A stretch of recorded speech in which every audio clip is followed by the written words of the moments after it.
በ7000 ካሬ ላይ ያረፈ ቅንጡ ሞል በደራችው ሜክሲኮ አቅራቢያ በምትገኘው ቡልጋሪያ መብራቱ ጋር G+5 በሆነው የንግድ ማዕከል ላይ አራተኛና አምስተኛ ፎቅ 900 ሺህ ብር ቅድመ ክፍያ በ3.9 ሚሊዮን ብር ጠቅላላ ክፍያ፣ ሶስተኛ ፎቅ በ1.3 ሚሊዮን ብር ቅድመ ክፍያ በ4.5 ሚሊዮን ብር ጠቅላላ ክፍያ፣ ሁለተኛ ፎቅ በ2 ሚሊዮን ብር ቅድመ ክፍያ በ5.2 ሚሊዮን ብር ጠቅላላ ክፍያ፣ አንደኛ ፎቅ በ2.5 ሚሊዮን ብር ቅድመ ክፍያ በ6.5 ሚሊዮን ብር ጠቅላላ ክፍያ፣ እንዲሁም ግራውንድ ፍሎር ላይ በ3.5 ሚሊዮን ብር ቅድመ ክፍያ በ9 ሚሊዮን ብር ጠቅላላ ክፍያ በ24 ወራት ውስጥ የሚረከቡ የንግድ ሱቆችን እነሆ ለእናንተ።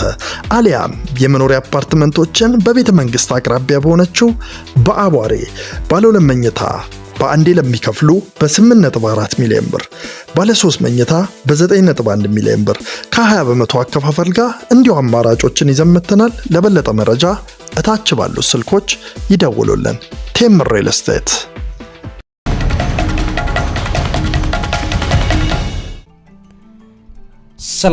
ሰላምና ጤናን ፍቅርን በረከትን ያድልልኝ። ክብራትና ክብራን የሣድስ ቤተሰቦቼ በድጋሚ ተገናኝተናል።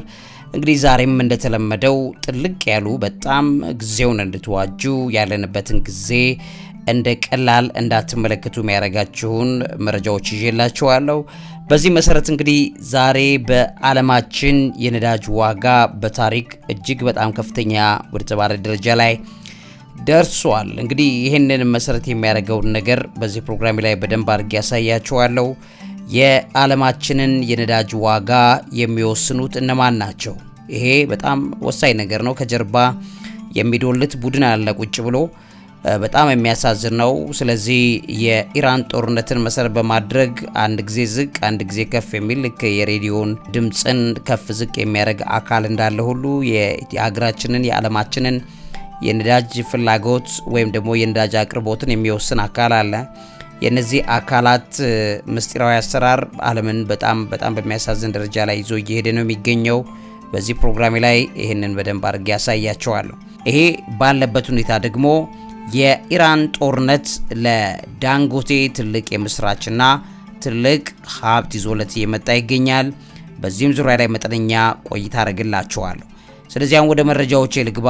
እንግዲህ የነዳጅ ዋጋን ማን ነው የሚቆጣጠረው? ይህንን በተመለከተ የምናየው ነገር ይኖራል። ግን ዛሬ በተለይ ትላንትም ዛሬም ጭምር ማለት ነው በዓለማችን የነዳጅ ዋጋ በታሪክ ከፍተኛ ወደ ተባለ ደረጃ ላይ መድረሱን እየሰማን እንገኛለን። በእነዚህ ጉዳዮች ላይ ቆይታ ላድርግላችሁ። በመካከለኛው ምስራቅ በተለይም በኢራን በእስራኤልና በአሜሪካ መካከል ያለው ግጭት የተባባሰ በመምጣቱ የዓለም የነዳጅ ዋጋ ታሪካዊ ከፍተኛ ደረጃ ላይ ደርሷል የሚለው ዘገባ ዛሬ በከፍተኛ ሁኔታ እየተነገረ ነው። የዓለም የነዳጅ ማጣቀሻ የሆነው ብሬንት ድፍድፍ ነዳጅ ነው። ብሬንት ክሩድ ይባላል። ከ116 ዶላር በላይ ተሽጧል። ምናልባትም በኢትዮጵያ አንድ በርሜል ከ17000 ከ18000 ብር በላይ ሊሆን ይችላል። ውድ ቤተሰቦቼ በዛሬው ሽያጭ ማለት ነው። ስለዚህ ለእያንዳንዱ ነዳጅ አንድ በርሜል ምናልባትም 115 ሊትር ሊሆን ይችላል። ወደዛ አርጋችሁ ብታካፍሉት እንግዲህ ወደ 111 12 ወደ 113 ብር በኢትዮጵያ ነዳጅ እየተገዛ ነው ያለው እንደማለት ነው። እንግዲህ ከዛ ጋር ተያይዞ መጫኛው ምን ሆኖ ሲመጣ ያለውን ነገር ማየት ይቀላል። ከፍተኛ የሆነ ነገር ነው የሚሆነው በቀጣይ ቀናትና በቀጣይ ሳምንታት። እንግዲህ ይሄ የሁለት ሳምንታቱ ከፍተኛ ደረጃ ነው ተብሏል። የነዳጅ ዋጋው ከማርች 19 2026 ወዲህ ከፍተኛ ደረጃ ላይ እንደደረሰ ነው እየተነገረ ያለው።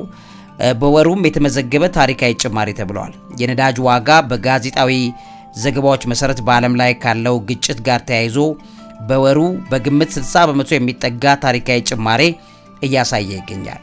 የኢራንና የአሜሪካ ግጭት ለዚህም በጣም በከፍተኛ ሁኔታ ትልቅ አስተዋጽኦ እንዳደረገ እየተነገረ ነው። ዋጋው እንዲህ ሊያሻቅብ የቻለው በኢራንና በአሜሪካ መካከል ያለው ውጥረት ከፍተኛ ደረጃ ላይ በመድረሱና ጦርነቱ እየተባባሰ በመምጣቱ ነው። በተለይ ደግሞ ኢራን ከአሁን ካለው ከዚህ በእግር ጦር አሜሪካና እስራኤል ሊገቡ ነው የሚለው መረጃ ለዓለም ካካፈለች በኋላ ነዳጅ በከፍተኛ ደረጃ ዋጋው እንደጨመረ እየተነገረ ይገኛል። ከዚህ ውጪ የሆርሙዝ ባህረ ሰላጤም ስጋት ትልቁን ቦታ ይዛል። የዓለም ነዳጅ አቅርቦት 20 በመቶ የሚያልፈው በሆርሙዝ ባህረ ሰላጤ ነው። መዘጋቱ ደግሞ አደጋው ላይ መውደቁም የገበያውን ፍርሃት እንዳባባሰው በጣም በርካታ ሀገሮች ነዳጅ እየገዙ ያጠራቀሙ በመሆኑ ስጋት ሲፈጠር ከፍተኛ ነዳጅ ሽያጭ ይጨምራል። በዚህም የተነሳ ከፍተኛ ውድነት እየጨመረ ይመጣል። የሁቲ አማጽያን ጥቃትም እንደዚሁ ነው። በየመን የሚገኙ የኢራን ደጋፊ ሁቲ አማጽያን በጦርነቱ ውስጥ በመግባታቸው በእስራኤል ላይ ጥቃት መሰንዘራቸው ሁኔታውን እያባባሰው እንዳለም እየተነገረ ነው የሚገኘው። የአሜሪካ ክሩድ WTI የሚባል አለ። ክሩድ ነው። ይሄም ክሩድ ነዳጅ ድፍድፍ ዘይት ነው። ይሄም ጭማሪ አሳይቷል። ይሄ ድፍድፍ ነዳጅ WTI የሚባለው እንዲሁ $100 በላይ በመውጣት ከፍተኛ ዋጋ እያስመዘገበ ይገኛል። የጋዝ ዋጋ ከፍተኛ ጭማሪም አሳይቷል። የነዳጅ ዋጋ ጭማሪው የተፈጥሮ ጋዝ ዋጋ በዛም ላይ ተጽዕኖ አሳድሯል።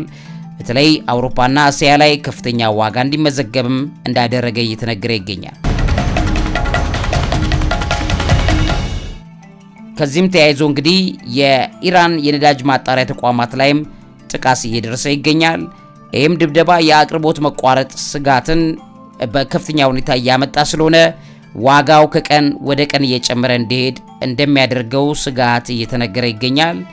የነዳጅ ዋጋው መጨመር በዓለም የገበያ አክሲዮን ላይ ከፍተኛ ተጽዕኖ በማሳደር የኩባንያዎች ዋጋም እንዲቀንስ እንዳደረገ እየተነገረ ይገኛል። ከዚህ ውጪ የኢንፍሌሽን ስጋት አለ። ከፍተኛው የነዳጅ ዋጋ የዓለም የዋጋ ግሽበትን ወይም ኢንፍሌሽን ይበልጥ ያባብሳል የሚል ከፍተኛ ስጋት አለ። የናፍጣና ነዳጅ ዋጋ መጨመር የዓለም የጭነት መጓጓዣና አቅርቦት ሰንሰለት ላይ ትልቅ ቀውስ ደቅኗል።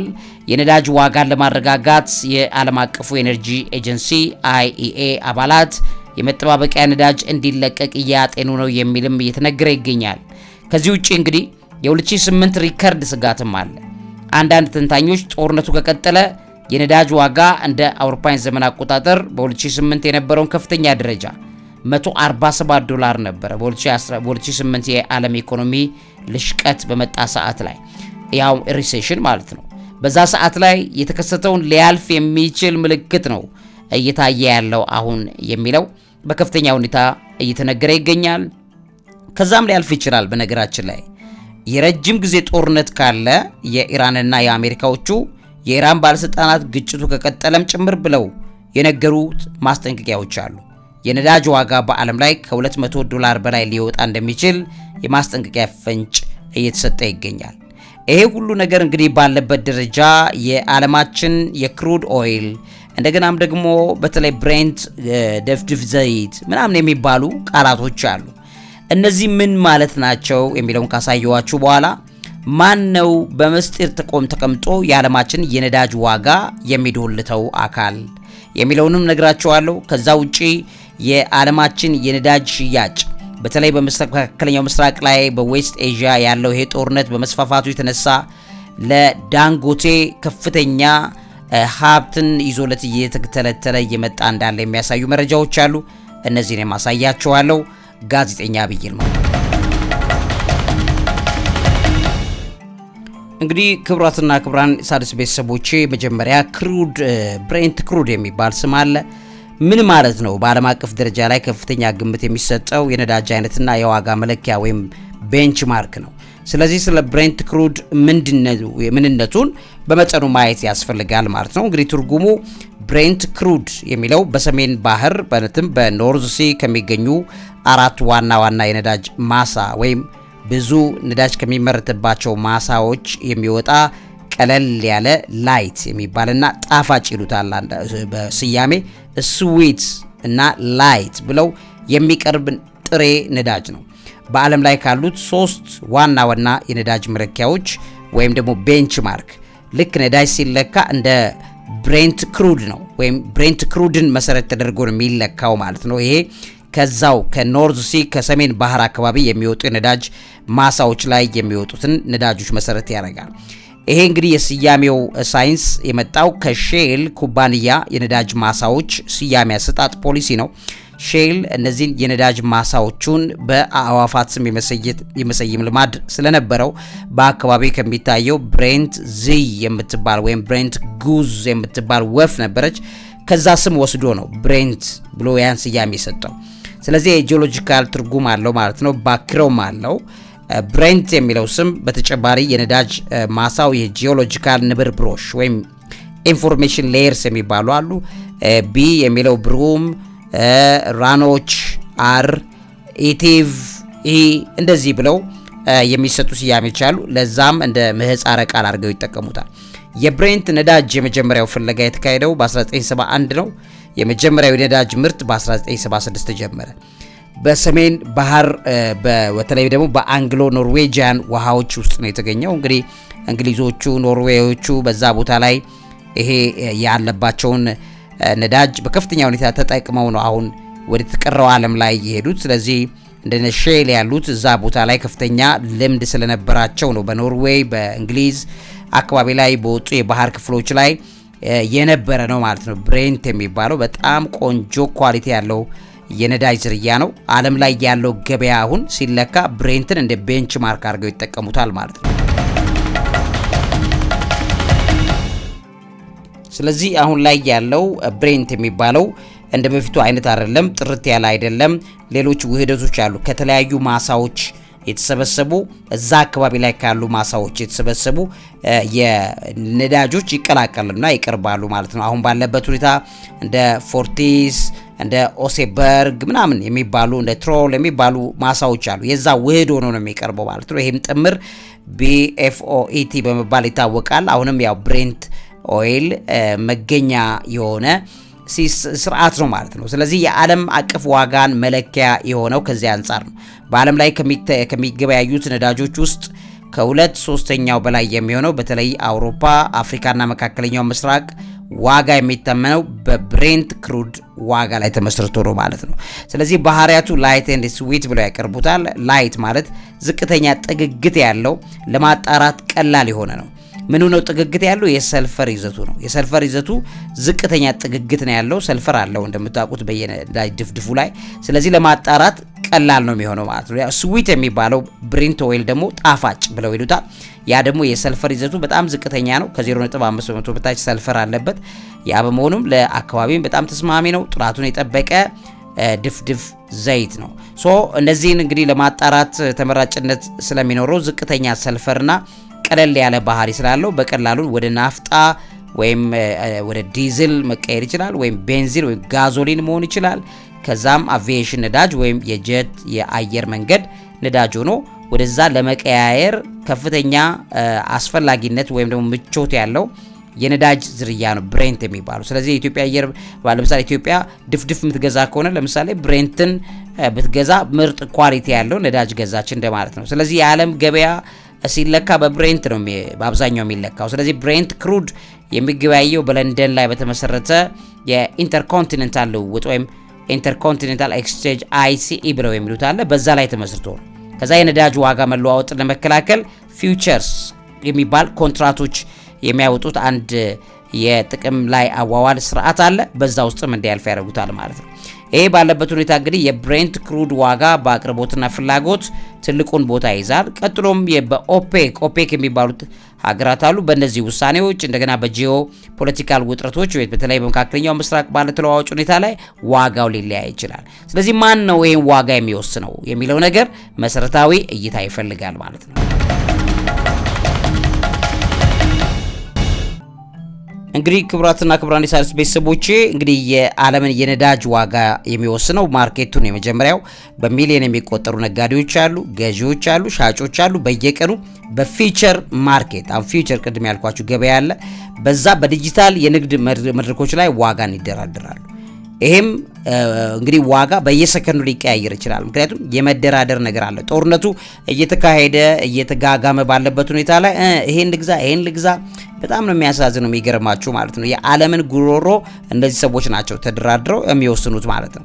ከዛ ውጪ ኦፔክ የሚባለውም አካል አለ። የፔትሮሊየም ላኪ ሀገራት ድርጅት ነው። ኦርጋናይዜሽን ፎር ዘ ፔትሮሊየም ኤክስፖርቲንግ ካንትሪስ እንደ ናቸው እንግዲህ እንደ ሳዑዲ አረቢያን ጨምሮ እንደ ኢራንም አይ ቲንክ እዛ ውስጥ ከዛ ውጪ እንደነ ሩሲያም ጭምር ያሉበት ድርጅት ነው። ስለዚህ ለምሳሌ ሳዑዲ አረቢያን ጨምሮ ዋና አምራች ሀገራት ስብስብ ነው ማለት ነው። አባል ሀገራቱ የሚያመርቱትን የነዳጅ መጠን ኮታ አላቸው። ያን በመቀነስ ወይ በመጨመር ዋጋው ላይም ትልቅ ተጽዕኖ አስተዋጽኦ ያደርጋሉ። ሆኖም ገዢው ነው ደግሞ ማርኬቱን የሚወስነው ማለት ነው። ስለዚህ እነሱ አመረቱም አላመረቱም ገዢ ከሌለ ትርጉም ስለሌለው የገዢው ባህሪ ነው። ገዢው ደግሞ በጣም በሲክሬት የሚሰሩ ስውር እጆች ናቸው። የሚዶልቱ የሚሰሩ ከፍ ዝቅ የሚያደርጉ በጣም አደገኛ መሪውን የሚቆጣጠሩት አካላት እነዚህ ናቸው።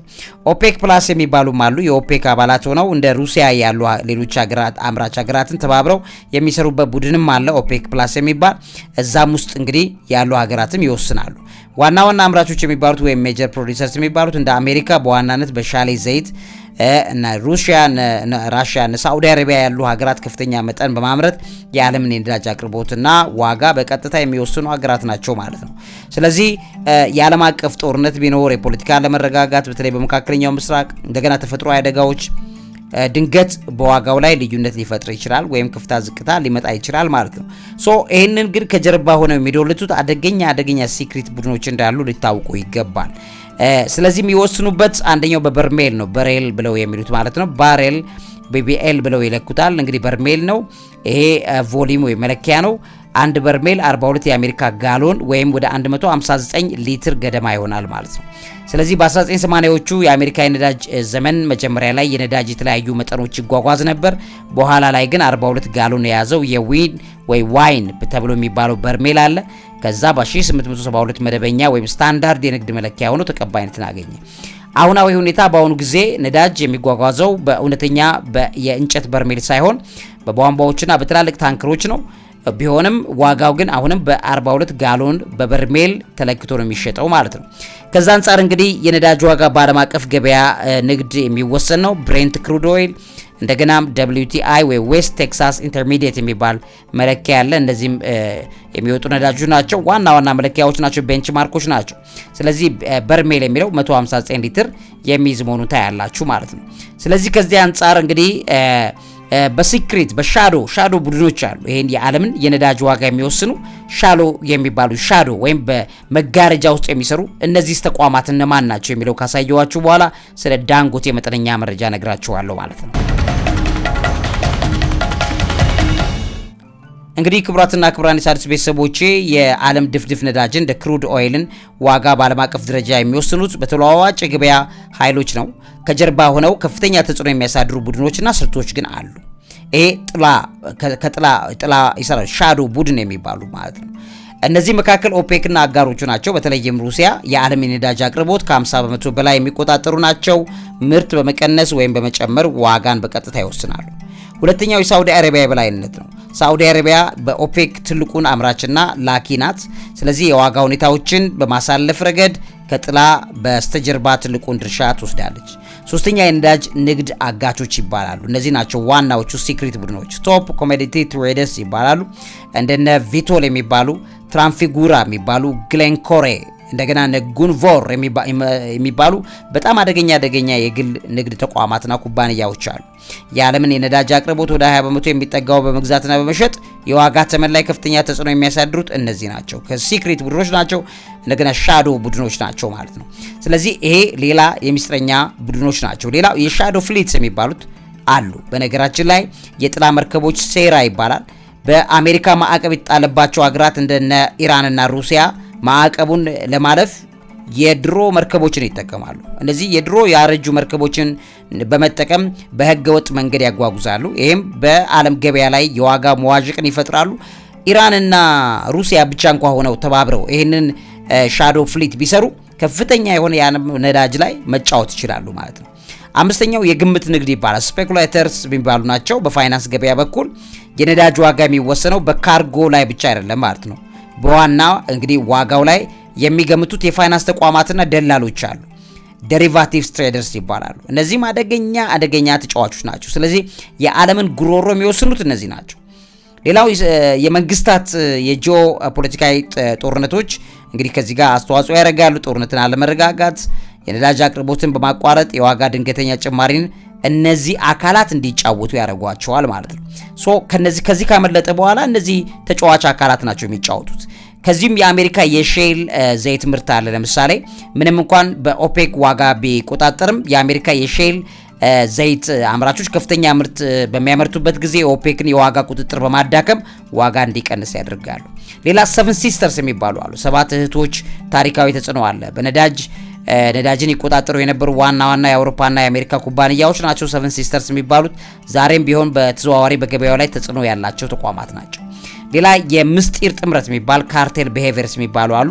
ኦፔክ ፕላስ በሚባለው ውስጥ የግልጽ የዋጋ ተመን ባይወጣም የነዳጅ ዋጋን ከፍተኛ ደረጃ ላይ ለማቆየት የምርት መጠናቸውን በጋራ ይወስናሉ። ቁማር አለ ማለት ነው። አደገኛ ቁማር አለ። ስለዚህ በዛ ቁማር ላይ ነው ልክ ጦርነት ተከሰተ ሲባል እነዚህ ነዳጅ የያዙ አካላት ይህን ቁማር መጫወት ይጀምራሉ። የዋጋ ወይም ቤንችማርክ መቆጣጠሪያ ያለ የነዳጅ ዋጋ የሚመራው በብሬንት እና በWTI በዌስት ቴክሳስ ኢንተርሚዲየትስ ነው። ስለዚህ እነዚህ ተመኖች የሚወሰኑት በለንደን በኒውዮርክ የፋይናንስ ገበያዎች የውስጥ ስውር ነጋዴዎች ወይም ደግሞ የሲክሬት ሃንዶች እጆች ውስጥ መሆኑን ታያላችሁ ማለት ነው። ይሄ ጨዋታ በጣም አደገኛ ቁማር መሆኑን ልብ ልትሉ እንደሚገባ መጠቆም ወዳለሁ። መጨረሻም ምንድነው በተለይ ለዳንጎቴ ይሄ ሽልማት ምንድነው ይዞለት የመጣው በመካከለኛው ምስራቅ ላይ ያለው ጦርነት የሚለውን ባጭሩ ላሳያችሁ።